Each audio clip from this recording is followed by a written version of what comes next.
Tech Talk Tuesday.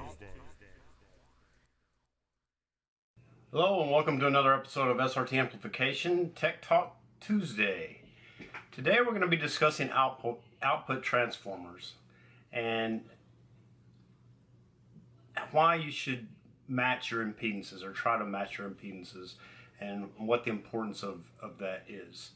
Now I'm going to be honest with you, I really struggled putting this together today because there's so many aspects of this. I could be on it for days, talking about frequency response of speakers, everything that's involved in that, and how you would think that the impedance of the speaker based on the frequency would be a linear operation, but it's not, because you have all these other factors involved, the magnetism and the displacement, the friction, the heat, the material that the suspension of the cone is made out of. All of these different things go into, speaker design and different frequency responses you get out of speakers. So I'm not even going to go there, but that may be another episode sometime. But what I am going to do, I'm going to put a link in this in the description down here that's going to lead you to a white paper that was done by 3 experts in the field of electrical engineering as it pertains to audio and sound waves and that kind of thing. And they're actually from the UK. 2 of them are from the UK and 1 of them is from Germany. But it's about, if you want to do a deep dive, I'll use that term as quoted by one of my good friends, John Walls. If you want to do a deep dive on that subject, click on that link. It's about a 17, maybe about a 15 page with all the citations and everything. Probably about 15 pages of showing you about different impedances and how it's mapped out and predictability mathematically. But then when you actually measure it on a real speaker, it semi follows that pattern, but it's just different because it's almost unpredictable with all the mechanical and magnetic things that go on in a speaker. But today it's just purely what the importance of matching your load to your source on an output transformer today. So with that being said, you hear the term impedance all the time when you deal with speakers, and then you see the ohm symbol there and you think, well, that's resistance. And ohms is a measurement of resistance, but ohms is also a measurement of impedance. So, in Ohm's law, we have, voltage equals current times resistance, but that really only applies to DC because resistance is non-frequency dependent, and the other parts of impedance, which is reactance, and there's 2 parts of that we'll get into in just a minute, is frequency dependent. And because DC has no frequency, it really only has an effective resistance no matter what it's going through, whether it's a capacitor, resistor, or an inductor. So, which is what we call a coil normally most of the time, or you've heard it referred to probably as a choke, or the windings of a transformer is a coil, the voice coil in your speaker. All these things are inductors. So getting back to the Ohm's law, you had that voltage divided, or the voltage equals the current times resistance. When an AC circuit, it's actually voltage equals current times impedance, which we typically annotate with a Z, or Zulu, as we say in the Army. With that being said, there's multiple components of impedance that involves more than just resistance. We have 2 types of reactances. We have reactance that is inductive, we call inductive reactance, and we have reactance that's capacitive, we call capacitive reactance. And we symbolize the inductance in the formula with the letter X, and usually there'll be a little subscript down there that'll have an L for inductance or a C for capacitance. So if you see that, that's what they're talking about, is reactance with the X. So basically Z, which is the impedance that we're all talking about, is X sub L plus X sub C plus R, which is your resistive value. So if you're just going through a resistive load, you'll have just the R. If you're going through a resistive load and an inductive load, you'll have an R and an X sub C or an X sub L, and et cetera, et cetera, et cetera. Now, just a side note on this, you can't add these values up just linearly, because unlike the current flowing through a resistor, in which the current peaks at the same time the voltage peaks, in other words, they're in phase with each other, through a coil and a capacitor, that does not happen. In an inductor or a coil, the current peaks after the voltage peaks, because you have this magnetism there that is resistant to it at the start. There's a lot of science and everything involved in that. But what ends up happening is the current actually lags behind the voltage by 90 degrees.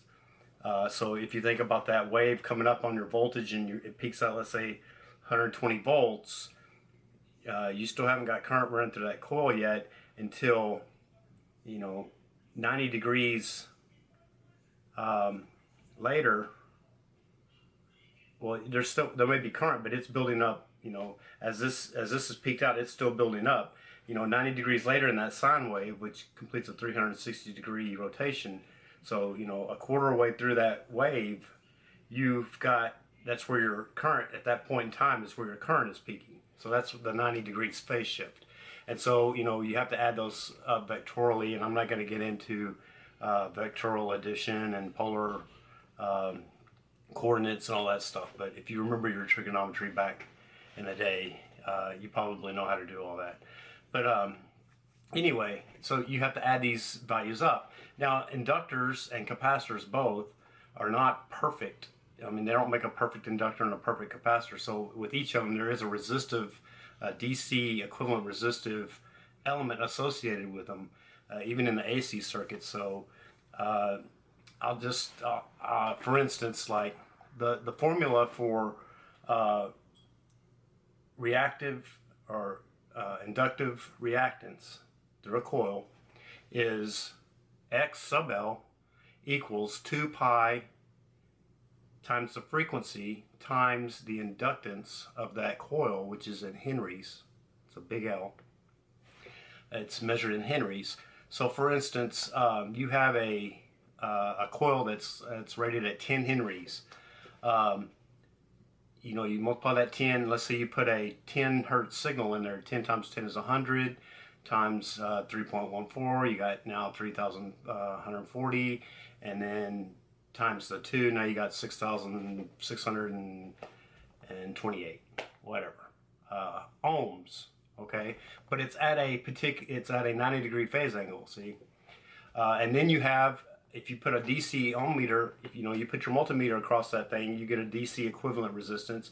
You get whatever that is. Now you have to add that vectorially with it. That gives you your true total impedance, Z, that X sub L plus the R. Okay? So when you put that DC meter on there and you read, well, this is supposed to be an 8 ohm speaker and it's only 5.7 ohms. Well, that's why, because you're not getting the whole part of it. You're not getting the part that the AC is flowing through, the actual AC impedance of the whole thing. So another that's kind of a little bit off topic there, but we'll get back on topic here in a minute when we start looking at this schematic. So you add these things. So notice when I gave that formula for a reason, because it kind of makes this whole thing kind of work the way it does. Is notice there was a frequency involved in the reactance, inductive reactance formula, the X sub L formula. That frequency is going to change the reactance of that coil based off of the frequency that's going through it. And an audio transformer, an output transformer, you have a full spectrum of audio frequencies running through there. You actually have frequencies that your ear can't hear running through there, but in the audible spectrum, anything from like 20 hertz to 20,000 hertz, or whatever that spectrum is, you have that running through there. So it's constantly, the impedance is constantly changing all the time, right? And so, going back to what I was saying earlier about the spectrum analyzation and all that stuff, you would expect, because the frequency, you think that's a linear thing, there's no squares in there or anything, you would think that the impedance would just, or the reactive inductive reactance would just go up and up and up and up the higher you went in frequency, but that's not the case. Read the paper and you'll have a better understanding of that. But anyway, at any rate, just note, I said all of that to say this, just note that while the signal is coming through your output transformer onto your speaker coil, a lot of things the impedance is changing, okay? But it's also changing on the other side of the transformer as well. The same correlation is happening on both sides. So that's why it's important to match it up with the correct secondary windings on your transformer to make that match as seamless as possible. And this diagram that I'm about to show you is going to give you some reasons why you want to do this. So let's take a look at it. Okay, so here we have a schematic diagram of a transformer in which we have, 3,000 turns on this side and 136, 236, 300 some odd turns on this side, right? Okay, so you guys can do the math if you want and figure out what the ratio is. There's a proportion between the turn-to-turn ratio and the ohms to, or the impedance to impedance ratio, and it's by the square is the relationship there. But we won't get into that either. This is what I want you to see. What I want you to see is this. On a primary side of this output transformer, you're going to have a high voltage. Why do you have a high voltage? Because your tubes are a high impedance device. It has to have a high voltage in order to get current to flow from the anode to the cathode to the anode, the plate. I know. Don't beat me up about conventional current flow versus electron flow. I'm one that believes that holes do not move. There's physical separation between these elements in a tube, whereas in a solid state device, these two junctions in a transistor are right up next to each other, and there's very little resistance between them, and it doesn't take much voltage across that junction to get current to flow. So that's a low impedance device. I don't need a transformer to match up with loads that are also low impedance. In this case I do, because I have this high voltage on this side. I don't want this high voltage going to my speakers. I want a high current going to my speakers. So with that being said, this high voltage that's applied across this this many turns over here on this coil is going to transfer into a lower voltage on this side of the transformer with the fewer turns on this winding. Okay, so you don't get something for nothing. With one thing that changes, another thing, the other thing has to change, right? So when I've stepped down my voltage to an amount over here, whatever current was over here is going to go up proportionally to that step down of voltage. It's going to actually go up on this side. So with that being said, I've got a certain amount of voltage applied from here to here, here to here, and here to here. At every point, based on the load that I have out here, there's going to be different current flow through this winding based on what my load is over here. The lower my impedance over here, the more current's going to flow. So take note of what's on the bottom of this page, and I got this on here for a very specific reason. The wire diameter on the primary side windings in this particular instance is 0.16 millimeters, while the wire diameter on the secondary side of this transformer in this particular example is 0.7 millimeters. So about what? 4 times more, 4 to 5 times more diameter on this. Now this wire on here can carry more current than this winding can. Okay, but it can only hold so much based off of this diameter. The thing about copper, aluminum, whatever conductor you're using, the diameter of the wire determines how much current can actually be put on it before it melts. It breaks. That's what a fuse does. If you look at a fuse, if you get a 30 amp fuse, it's going to have a huge filament in it, and you get a 1 amp fuse, it's going to have a little bitty filament in it. So that's what they've done the math on that, and they figured it out. So that's what you have to worry about, is these are designed to allow so much current to flow in there before they break down. No, the rating that's usually put on them is I'm not going to say a lot less, but it is less than what they will actually carry. And for how long, you never know. You're going to actually lower the life on it the longer you go over the rated current, and then you don't know when it could melt at any time. So the other thing is that you have to look at is these windings are insulated from each other on this side, and insulated from the core and the other primary windings with some type of insulation that's rated for a voltage. The insulation is rated at a voltage that will be safe, and the breakdown of that insulation won't occur if it does as long as it doesn't get exceeded. So you also want to keep your voltage limits in check on both of these sides, because if you don't, you could exceed that insulation value and you could start shorting out these windings. Okay, so with that being said, if you look at this, you could actually see that if I put a 4 ohm speaker across a 6 ohm or 16 ohm tap here across this whole coil, I'm going to draw considerably more current than if I put a 16 ohm speaker across this same tap. I think anybody could look at that and say, hey, the math supports that. Now, if this transformer was designed to run at a particular current that was at or just over what this current is when it's 16 on this tap, imagine putting a impedance that's a quarter of that on there. Okay, now I've got a lot more current here than what I should have. So that is the danger you face right there. That is extremely dangerous, and I would never do that in any cost.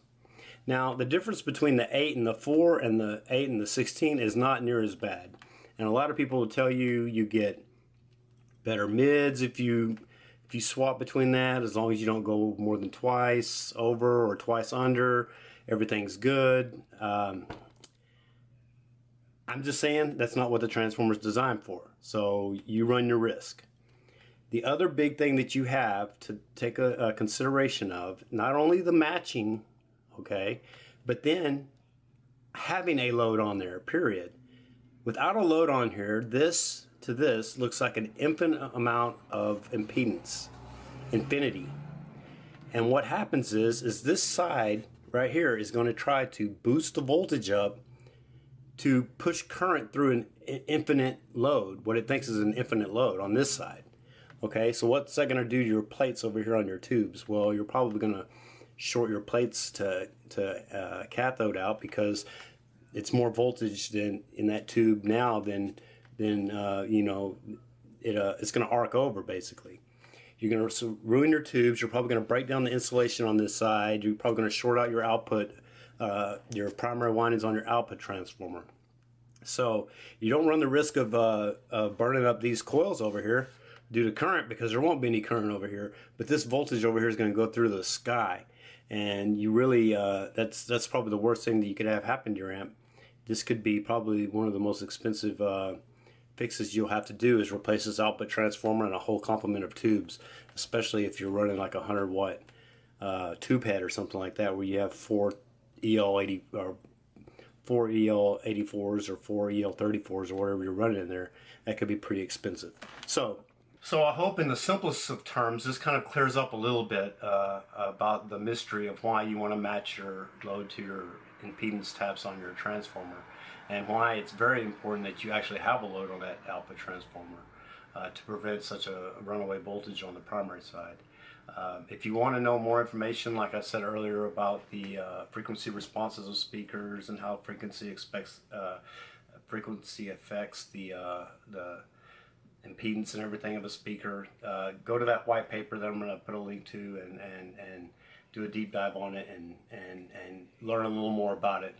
I could talk probably all day about it, but you probably wouldn't want to watch it. So just do a little bit of research, and then in the comments, if you are interested, you want me to do a whole video on that type of thing, go ahead and put it on there, and I'll try to put something together. It may take me a while, but I'll put something together on that if you're interested. But I thank you for watching, and please hit the subscribe button, and if you like this video, hit the like, and there's a little bell over there. If you click on that, then that bell will send you notifications to your email, and it'll pop up in your browser and everything whenever there's a new video posted.